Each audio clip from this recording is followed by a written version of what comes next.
Why do we get thirsty? The human body is made up of a large amount of water, which helps regulate temperature, transport nutrients, support chemical reactions, and keep organs working efficiently. Because water is constantly used, lost, or redistributed within the body, it must be replaced regularly. The first place where the need for water is detected is deep inside the brain, within a region called the hypothalamus. It keeps track of how much water is present in the blood and tissues. When the body begins to lose water through breathing, sweating, or normal chemical activities, the blood becomes slightly more concentrated.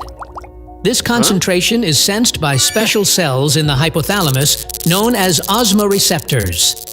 These cells are very sensitive and notice even the smallest changes in water balance. When they detect that the body's fluids are becoming too concentrated, they send signals that create the feeling of thirst. Thirst can also occur when the body becomes warmer.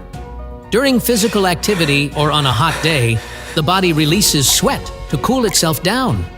Sweat contains water and minerals, and losing these fluids increases the concentration of the blood. As soon as this happens, the thirst signal grows stronger to encourage the person to replace what has been lost. The mouth and the throat play a small but noticeable role as well.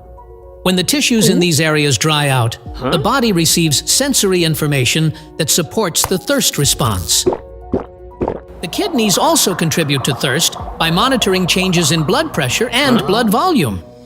When the body loses water, the total volume of blood circulating through the vessels decreases.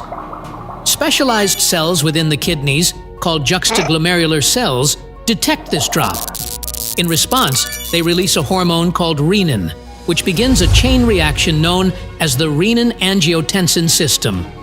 This system tightens blood vessels and directly stimulates areas of the brain that generate the desire to drink. Thirst is also influenced by the body's internal clock, known as the circadian rhythm. Throughout the day, the brain adjusts hormones and signals that control hunger, temperature, and hydration. Research shows that the brain increases thirst slightly in the late afternoon and early evening, even before dehydration occurs. This anticipation helps the body prepare for nighttime, ensuring that tissues remain hydrated, blood stays balanced, and cellular functions continue smoothly through the night.